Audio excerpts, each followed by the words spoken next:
Hi friends, welcome back to my channel. അപ്പോൾ നമ്മുടെ വീട്ടിലെ വാഷിംഗ് മെഷീൻ കംപ്ലയിൻ്റ് ആയിരിക്കുന്നത്. വാഷിംഗ് മെഷീൻ കംപ്ലയിൻ്റ് ആയപ്പോൾ മഴക്കാലം കൂടിയാണ്, പിന്നെ അഞ്ചിനിപ്പോൾ റെസ്റ്റ് എടുക്കുന്ന സമയമാണ്. അതുപോലെ തന്നെ അമ്മമ്മയ്ക്കും എല്ലാവർക്കും പ്രായമായതല്ലേ. അപ്പോൾ എന്തായാലും വാഷിംഗ് മെഷീൻ മസ്റ്റാണ്. ഇപ്പോൾ ഭയങ്കര അമ്മമ്മയ്ക്കാണെങ്കിൽ ഭയങ്കര വൃത്തിയാണ്. എപ്പോഴും ഒരു ഡ്രസ്സ് കാര്യങ്ങളൊക്കെ ഉണ്ട് കഴിഞ്ഞാൽ വേഗം പോയി തിരുമ്പും, അല്ലെങ്കിൽ ഒരു എന്താ പറയുക ഭയങ്കരമായിട്ട് എപ്പോഴും ഒരു തുണിയൊന്നും കൂട്ടിയിട്ടൊന്നും നമുക്ക് ഇഷ്ടമല്ല. എത്ര വയ്യെങ്കിലും അമ്മമ്മ ചെയ്യും. അപ്പോൾ എന്തായാലും വാഷിംഗ് മെഷീൻ മസ്റ്റാണ്. അപ്പോൾ നമ്മൾ നോക്കുമ്പോൾ ഒരു വാഷിംഗ് മെഷീൻ എടുക്കാമെന്ന് വിചാരിച്ചു. അപ്പോൾ എന്നോട് പലരും ചോദിക്കുന്നൊരു ചോദ്യമാണ്, ഏത് വാഷിംഗ് മെഷീനാണ് നല്ലത് എന്നുള്ളത്. അതായത് ഇപ്പോൾ വാഷിംഗ് മെഷീൻ വാങ്ങിക്കാൻ പോവുകയാണെങ്കിൽ ഏത് വാഷിംഗ് മെഷീൻ എടുക്കുക നല്ലതെന്ന് ചോദിക്കാറുണ്ട്. അപ്പോൾ അതിന് കറക്റ്റായിട്ടൊരു ഉത്തരമില്ല, കാരണം ആ ചോദ്യത്തിന് തെറ്റാണ്. നമ്മുടെ ആവശ്യത്തിനനുസരിച്ചിട്ട് പല ടൈപ്പിലുള്ള വാഷിംഗ് മെഷീനുകളുണ്ട്. ആ ഓരോ വാഷിംഗ് മെഷീന് അതിൻ്റേതായ ഗുണങ്ങളും അതുപോലെ അതിൻ്റേതായ ദോഷങ്ങളും ഉണ്ട്. അപ്പോൾ നമുക്ക് ഏതാണ് കറക്റ്റായിട്ട് തോന്നുന്നത് അത് എടുക്കുക എന്നുള്ളതാണ്. ഉദാഹരണത്തിന് semi automatic, fully automatic, top load, fully automatic, front load, ഈ 3 ടൈപ്പിൽ തന്നെ നമുക്ക് ഏറ്റവും മെയിൻ്റനൻസ് കുറവും റേറ്റ് കുറവും ചീപ്പായിട്ട് ലഭിക്കുന്നതും അതുപോലെ എല്ലാ കാര്യങ്ങളും വരുന്നത് സെമി ഓട്ടോമാറ്റിക്കാണ്. പക്ഷേ അതിൽ സെമി ഓട്ടോമാറ്റിക് ആയതുകൊണ്ട് പകുതി പണി, അതായത് വാഷിംഗ് കഴിഞ്ഞ് നമ്മൾ തുണിയെടുത്ത് ഇപ്പുറത്തിട്ട് ഉണക്കണം. അതാണ് അതിൽ വരുന്ന പണി. നമുക്ക് ഉണക്കം മീൻസ് അതിലിട്ടാൽ മതി, അതിൽ വർക്ക് ചെയ്തോളും. അപ്പോൾ 2 പ്രാവശ്യം ഇതിനെടുത്ത് ഇതിലേക്ക് ഇടുക എന്നുള്ളൊരു അങ്ങനെ നമ്മളൊരു 2 പ്രാവശ്യം മെഷീൻ്റെ അടുത്തേക്ക് പോകണം. ആദ്യം വാഷിങ്ങിൻ്റെ തുണി ഇടാനും അത് കഴിഞ്ഞ് വാഷിങ്ങിൻ്റെ തുണി എടുത്ത് സ്പിന്നിലിടാനും നമ്മളെപ്പോഴും അടുത്തുണ്ടായിരിക്കണം. അപ്പോൾ ഇതാണ് സെമി ഓട്ടോമാറ്റിക്കിൻ്റെ ഒരു ഡിസഡ്വാൻറ്റേജ്. അപ്പോൾ അതിലെന്താണെന്ന് വെച്ച് കഴിഞ്ഞാൽ നമുക്ക് മെയിൻ്റനൻസ് കുറവാണ്, റഫായിട്ട് ഉപയോഗിക്കാം. എത്ര ഇതായിട്ട് ഉപയോഗിച്ചാലും ഒരുപാട് കാലം നിൽക്കും. നമുക്കത് സ്പെയർ ആണെങ്കിലും ചീപ്പ് റേറ്റിൽ വാങ്ങാൻ കിട്ടും. അപ്പോൾ അതാണ് നമുക്ക് സാധാരണക്കാർക്ക് ഏറ്റവും ബെറ്ററായിട്ട് ഉപയോഗിക്കാൻ പറ്റുന്നത്. അതാണ് വെള്ളത്തിൻ്റെ ഫോഴ്സ് കാര്യങ്ങളൊന്നും എഫക്റ്റ് ചെയ്യുന്നില്ല. ഇനി വരുന്നത് അടുത്ത സെക്ഷനിൽ വരുന്നത് ടോപ്പ് ലോഡാണ്. ടോപ്പ് ലോഡിൽ എന്താ വെച്ച് കഴിഞ്ഞാൽ നമുക്ക് ശരിക്ക് വെള്ളത്തിൻ്റെ അളവ് ഒരുപാട് ഉപയോഗിക്കും. 150 ലിറ്റർ വെള്ളത്തോളം ഒരു വാഷിങ്ങിന് ഫുള്ളായിട്ട് ഒരു ഉപയോഗിക്കുന്നുണ്ട്. അതിപ്പോൾ സെമി ഓട്ടോമാറ്റിക്കലും ഉണ്ടാവും, നമ്മൾ എടുക്കുന്നതനുസരിച്ച് വരും.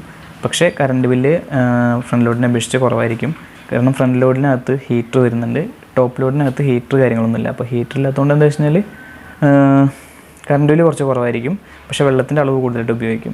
അത് ഫുള്ളി ഓട്ടോമാറ്റിക്കാണ്. അതുപോലെ തന്നെ നമ്മളതിൽ ഒഴിക്കുന്ന ലിക്വിഡ് ആണെങ്കിലും അല്ലെങ്കിൽ സോപ്പ് പൊടിക്ക് തന്നെ ഇന്ന സോപ്പ് പൊടി ഉപയോഗിക്കണം എന്നൊക്കെ ഉണ്ട്. ടോപ്പ് ലോഡ് മാറ്റിക്കിൻ്റെ പൗഡർ ഉപയോഗിക്കണം, കാരണം അതിൽ കെമിക്കൽ റിയാക്ഷൻ കുറവായിരിക്കും മറ്റേതിനെ അപേക്ഷിച്ചിട്ട്. മറ്റേത് പെട്ടെന്ന് തുരുമ്പ് പിടിച്ചു പോകാനും റസ്റ്റ് ചെയ്യാനും ഒരുപാട് പ്രശ്നങ്ങൾ അതിന് വരുന്നുണ്ട്.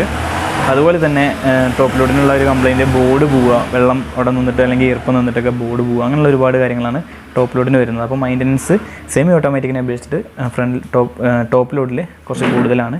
അതിനപേക്ഷിച്ച് ഫ്രണ്ട് ലോഡിലേക്ക് വരുമ്പോൾ വളരെ കൂടുതലാണ് മെയിൻ്റനൻസ്. കാരണം നമ്മൾ ശ്രദ്ധിച്ചില്ല എന്നുണ്ടെങ്കിൽ ഡ്രം ഒടിഞ്ഞു പോകുക എന്നുള്ളതാണ് ഏറ്റവും ഇതായിട്ടുള്ളൊരു കംപ്ലയിൻറ്റ് വരുന്നത്. ഏകദേശം നല്ലൊരു റേറ്റ് 10,500 രൂപയോളം സാധാ മോഡലിനും ബോഷ് IFB അങ്ങനെയുള്ള മോഡലൊക്കെ ആണെങ്കിൽ കുറച്ച് 10-12 രൂപയോളമൊക്കെ വരുന്നുണ്ട് ഡ്രമ്മ് മാറ്റാനൊക്കെ ആയിട്ട്. അപ്പോൾ അങ്ങനെ ആ ഒരു കണ്ടീഷൻ വരുമ്പോൾ എല്ലാവരും മെഷീനെ മാറ്റാറാണ്. നമ്മൾ ബ്രാൻഡൊക്കെ പോയി എടുക്കുമ്പോൾ ശ്രദ്ധിക്കേണ്ട ഒരു കാര്യമാണ്.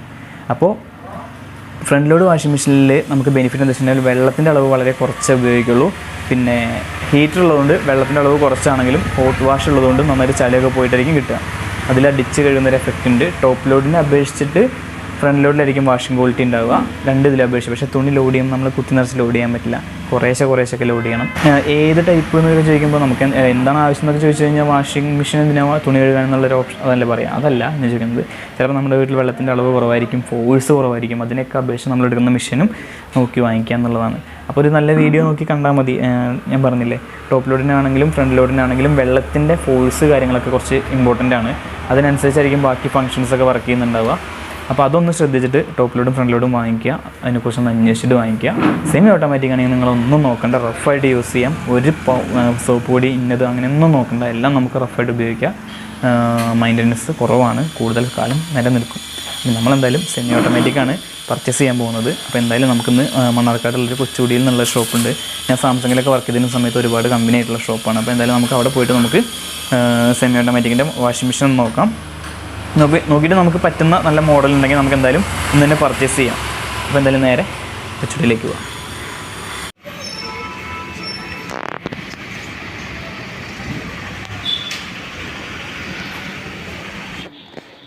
അപ്പോൾ നമ്മൾ കൊച്ചുകുടിയിൽ ഏജൻസീസ് എത്തിയിട്ടുണ്ട്.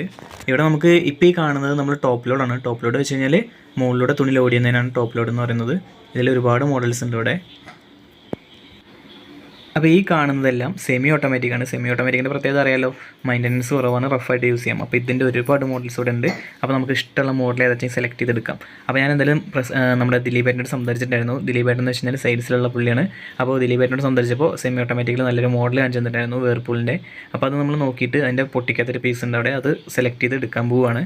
അതുപോലെ തന്നെ LED TV ആയിക്കോട്ടെ, എല്ലാത്തിൻ്റെയും നല്ല ബ്രാൻഡായിട്ടുള്ളതിൻ്റെയും അതുപോലെ നമുക്ക് ചീപ്പായിട്ടുള്ളതിൻ്റെയും നല്ല കളക്ഷൻസ് ഇവിടെ ഉണ്ട്.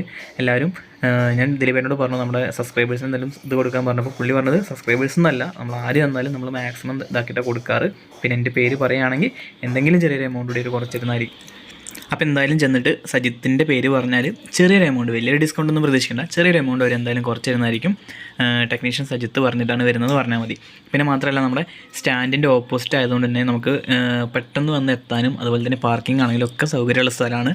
അപ്പോൾ എന്തായാലും എന്തെങ്കിലും ഹോം അപ്ലയൻസ് ഒക്കെ പർച്ചേസ് ചെയ്യുന്നവരുണ്ടെങ്കിൽ നേരെ നമ്മൾ എന്ത് ചെയ്യുക, കൊച്ചുകുടി ഏജൻസിയിൽ പോവുക. ഇതൊരിക്കലും ഒരു പെയ്ഡ് പ്രൊമോഷൻ അല്ല. അപ്പോൾ ഫ്രണ്ട്സ്, അങ്ങനെ നമ്മൾ വേർപൂളിൻ്റെ 8.5 kg സെമി ഓട്ടോമാറ്റിക് വാഷിംഗ് മെഷീനാണ് ഓർഡർ ചെയ്തത്.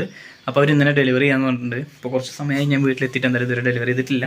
ഇന്നെ ഡെലിവറി ചെയ്യുമെന്ന് വിചാരിക്കണം. അപ്പോൾ എന്തായാലും ഡെലിവറി ചെയ്യുകയാണെങ്കിൽ ഇന്നത്തെ വ്ളോഗിൽ നമുക്കതിൻ്റെ വീഡിയോ കൂടി ഉൾപ്പെടുത്താം, ജസ്റ്റ് ഒന്ന് പരിചയപ്പെടുത്താം. ഡീറ്റെയിൽ ആയിട്ട് നമുക്ക് നാളെ കാണാം. ജസ്റ്റ് ഒന്ന് അതിൻ്റെ മോഡലും കാര്യങ്ങളൊക്കെ ഒന്ന് എടുക്കുക. അവിടെ നിന്ന് പാക്ക് പൊട്ടിച്ച് ഫുള്ള് സെറ്റ് ചെയ്യുന്നുണ്ടായിരുന്നുള്ളൂ. അപ്പോൾ ഞാൻ പിന്നെ അവിടെ നിന്ന് എടുക്കാൻ നിന്നില്ല. അപ്പോൾ എന്തായാലും മണ്ണാർക്കാട് കൊച്ചുകുടിയിൽ, അതായത് ബസ് സ്റ്റാൻഡിൻ്റെ ഓപ്പോസിറ്റുള്ള കൊച്ചുകുടിയിൽ പോവുകയാണെങ്കിൽ അത്യാവശ്യം ഓഫറും കാര്യങ്ങളൊക്കെ ഉണ്ടാവും. എന്തായാലും നമ്മൾ അറിയുന്ന ആൾക്കാരാണ്, വലിയ പരസ്യം കാര്യങ്ങളൊന്നും ഇല്ലെങ്കിലും അത്യാവശ്യം കുറച്ച് എന്താ പറയുക, കസ്റ്റമേഴ്സിനെയൊക്കെ ഒരു നൈസായിട്ട് ഡീൽ ചെയ്ത് ഡെലിവറി കാര്യങ്ങളൊക്കെ കറക്റ്റ് ചെയ്യുന്നൊരു ടീമാണ്. അപ്പോൾ എന്തായാലും എന്തെങ്കിലുമൊക്കെ എടുക്കാനോ പർച്ചേസ് ചെയ്യാനൊക്കെ ഉണ്ടെങ്കിൽ നേരെ നമ്മുടെ മണ്ണാർക്കാട് ബസ് സ്റ്റാൻഡിൻ്റെ ഓപ്പോസിറ്റുള്ള കൊച്ചുകുടിയിലേക്ക് വിടുക. ബാക്കി നമുക്ക് കാണാം.